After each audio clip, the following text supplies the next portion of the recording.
안녕하세요. 광마입니다. 오늘은 콘스트레이션이라는 회사를 한번 분석해 보도록 하겠습니다. 콘스트레이션은 에너지 관련 회사인데요. 발전소가 아주 많은 회사죠. AI 데이터 시대에서 전력 부족으로 요즘 떠오르고 있는 회사입니다. 특히 최근에 마이크로소프트랑 전력 공급 계약을 맺으면서 주목받고 있는 회사죠. 제가 SMR을 대체할 에너지에 대해서는 다른 비디오에서 설명해 놓은 게 있으니까 그거 한번 참고해 보시면 될 것 같습니다. 그러면은 왜 컨스텔레이션을 저는 좋은 회사로 생각하느냐라는 거는 네 가지 이슈가 있습니다. 원전 재가동, 원전 업그레이드, 가스 연료 전지, 그 다음에 토탈 유지 보수. 요거 네 가지에 대해서 각각 알아보도록 하겠습니다. 일단은 원전 재가동인데 지금 미국에 원전을 재가동시킬 수 있는 거는 딱 3개밖에 없습니다. 왜냐면은 이게 재가동이 되려면 조건이 되게 복잡하거든요. 그래서 이 3가지를 만족시키는 게 있는데 컨스텔레이션 같은 경우에는 3마일섬 1호기가 있어서 이 1호기를 재가동시킬 거고요. 마이크로소프트랑 계약을 맺었습니다. 나머지 것들도 이제 홀텍은 AWS고요. 구글 AWS랑 다 계약을 맺었는데 아마 이게 제일 발전 용량이 큰 것 중에 하나일 것입니다. 이거 말고도 뭐 비스트라 이런 회사도 있고 여러 가지 회사가 있는데 걔네는 원전 재가동 이슈는 없거든요. 그래서 원전 재가동 굉장히 좋은 이슈입니다.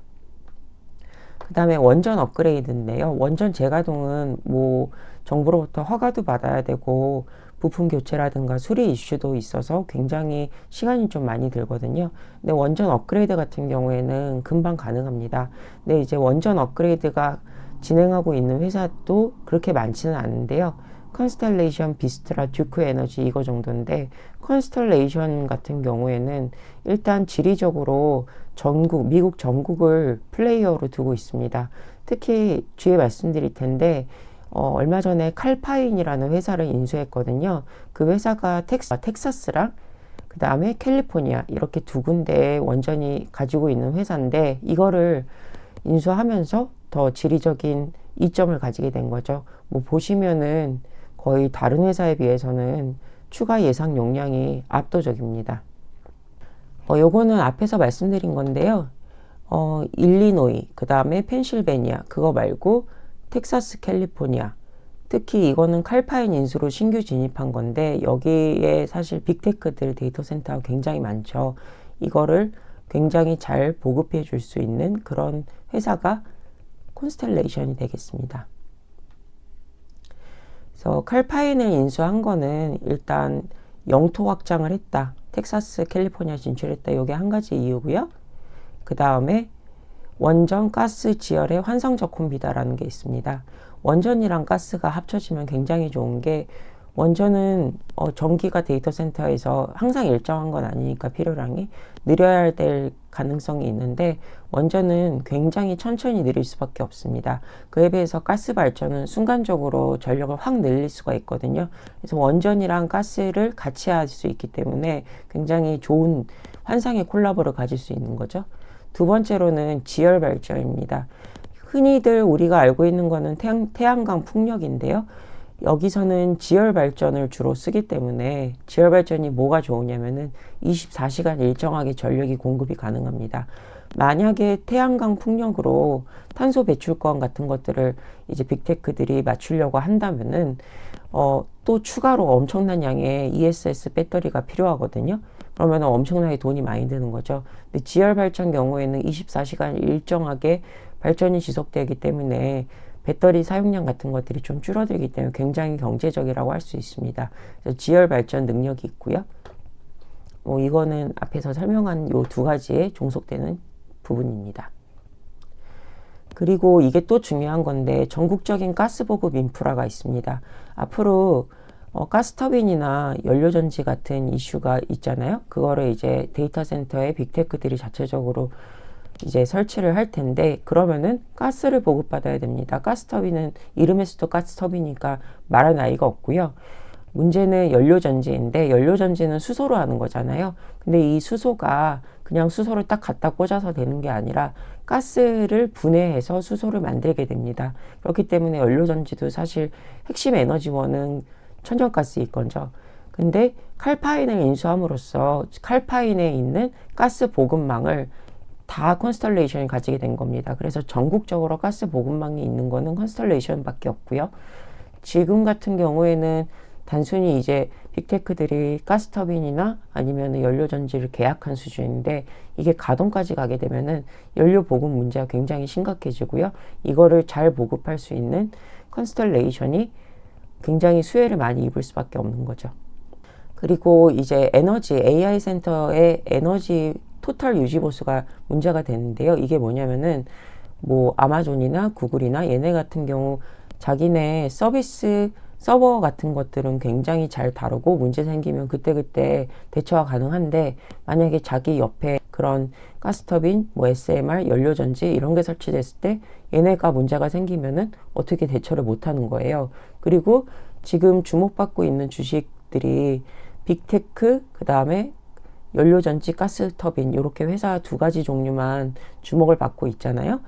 그 외에도 전선 같은 것도 또 주목을 받고 있잖아요. 결국은 이 개별 에너지랑 그 다음에 데이터 센터랑 이어줘야 되는 전선이 주목받고 있는데, 여기에 하나 더 주목받아야만 하는데 지금 아직 주목이 안 받고 있는 게 가스망입니다.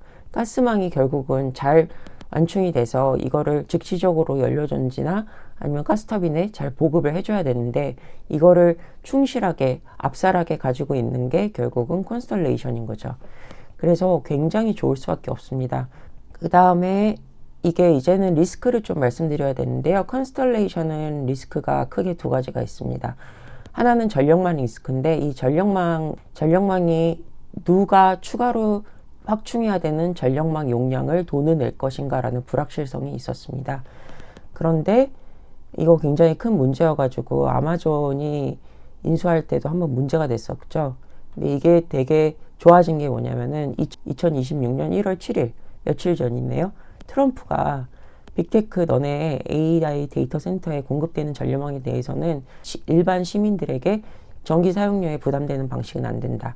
그 말은 이런 전력 생산 회사들의 전력망이 돈을 내는 게 아니라 빅테크들이 여기에 돈을 내라고 트럼프가 딱 가름을 지어준 겁니다. 그리고 여기에 호응해서 마이크로소프트가 그래요. 우리가 추가로 전력망 확충에 돈을 추가로 내겠습니다. 우리가 다 부담할게요. 라고 약간의 항복, 그런 의사결정을 내리게 됩니다. 이 뉴스는 한번 참조해 보시면 좋을 것 같습니다. 그 다음에 칼파인 같은 경우에는 인수를 할 때 칼파인 자체도 부채가 많았고요. 얘네도 부채를 발행을 해서 칼파인을 인수를 했습니다. 그래서 부채를 추가로 지는 문제 때문에 문제가 좀 됐었는데요. 주식시장에서. 근데 요거 같은 경우에는 여러 가지 이제 고려를 해볼 때 영토 확장을 위하면은 필수적인 투자 단계라고 볼 수 있기 때문에 점차적으로 이제 좀 시장에서 희석되지 않을까라고 저는 생각하고 있습니다. 그다음에 같이 좀 차트를 봤으면 좋겠습니다. 일단 컨스텔레이션의 파이낸셜 차트를 좀 보시면요.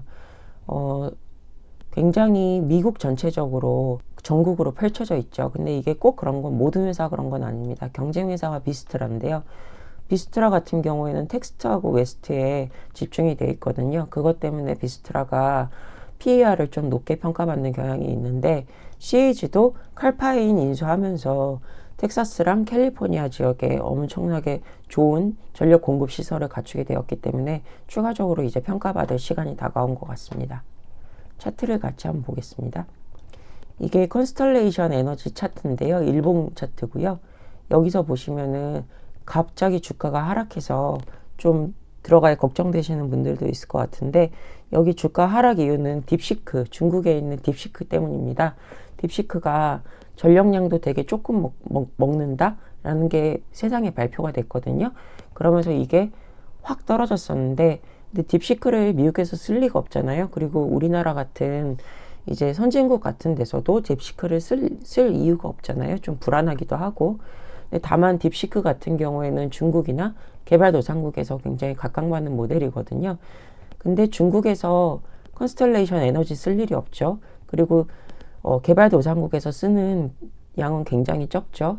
여러 언론 매체에서 추정하는 거로는 최소 50% 이상의 AI 데이터 센터 전력이 미국에서 소모된다라는 통계가 있거든요.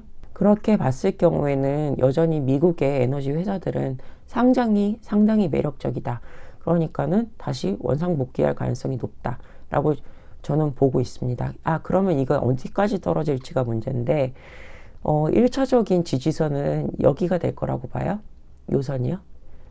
그러면은 지금 이 선까지 떨어졌다가 다시 반등하는 모습이 보이죠. 근데 다시 내려갈 수도 있습니다. 그랬을 때 2차 지지선은 요선이라고 저는 좀 생각하고 있어요.